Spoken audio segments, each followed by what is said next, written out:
भैया हम राजू पासवान तमाम श्रोता समाज के हार्दिक हार्दिक अभिनंदन करता नहीं। सब केहू के हैप्पी होली।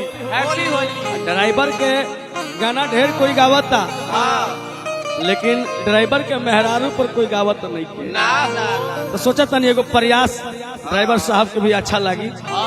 बजावा हो ड्राइवर साहब। कैसे ड्राइवर के मेहरारू के ओकर छोट भाई कहता कि ठीक बा, जब से भैया गाड़ी सीख गई 10 चक्का चलावे लगले तू ढेर ऐठा तारू। कौना भाव में कहता बबुआ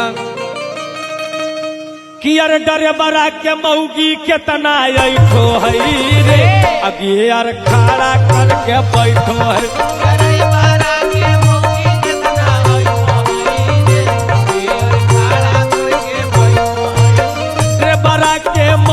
केतना ऐठो है रे, अगे यार खड़ा करके बैठो है। भैया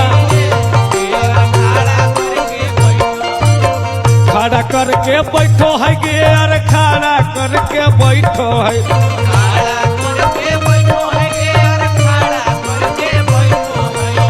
खड़ा करके बैठो है गे यार खड़ा करके बैठो है।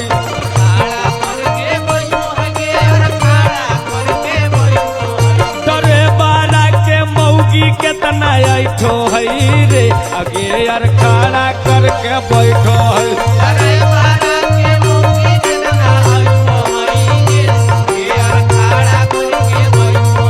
डरे बारा के मौगी केतना ऐठो है रे, अगे यार खड़ा करके बैठो है।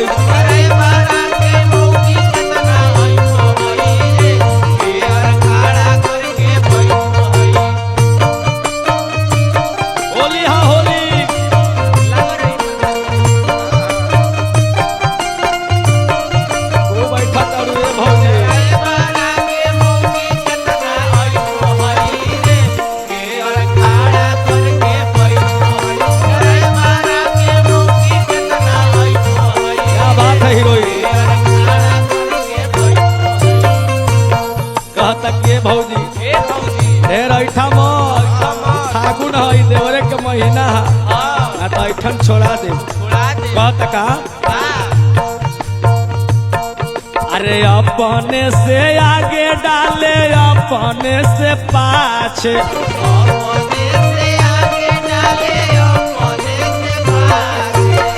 अपने से आगे डाले अपने से पाछे।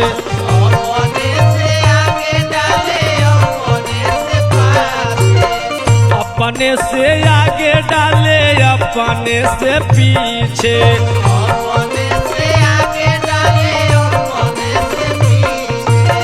मरदा पर चढ़ जाली कर देली नीचे।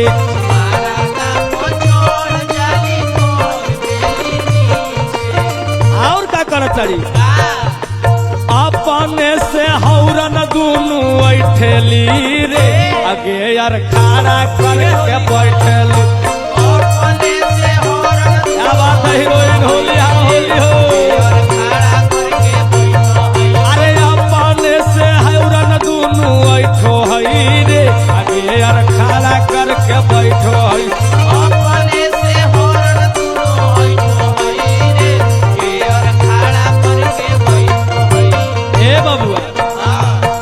अरे सबके बनौली खियवली अपने रूसल बाड़ी हो।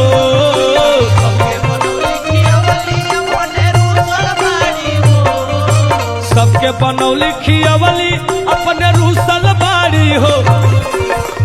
तो भौजी होली में बैगन ले के सुतल बाड़ी हो।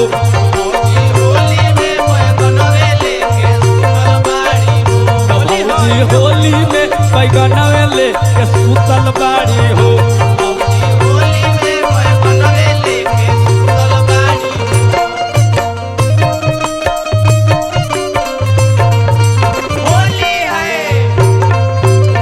क्या बात है हीरोइन। अरे जोड़ा नहीं क्या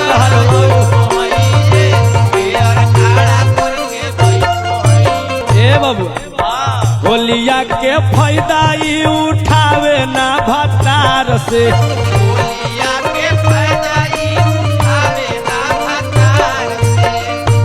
त भतार से फायदा नहीं को उठावत कबो कबो उठावत तारू तो ऐसा उठावत तारू की लीला लगा दे तारू होलिया के फायदा ही उठावेली भतार से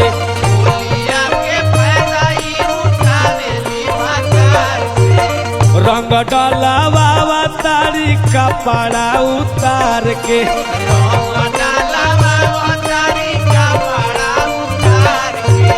रंग डलावा तारी कपड़ा उतार के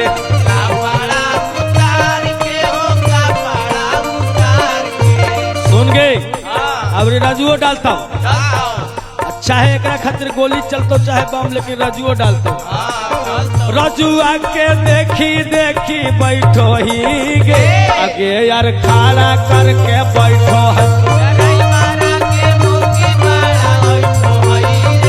होली हो करे बारा के मौगी के तना ऐठो है रे आगे यार खड़ा करके बैठो है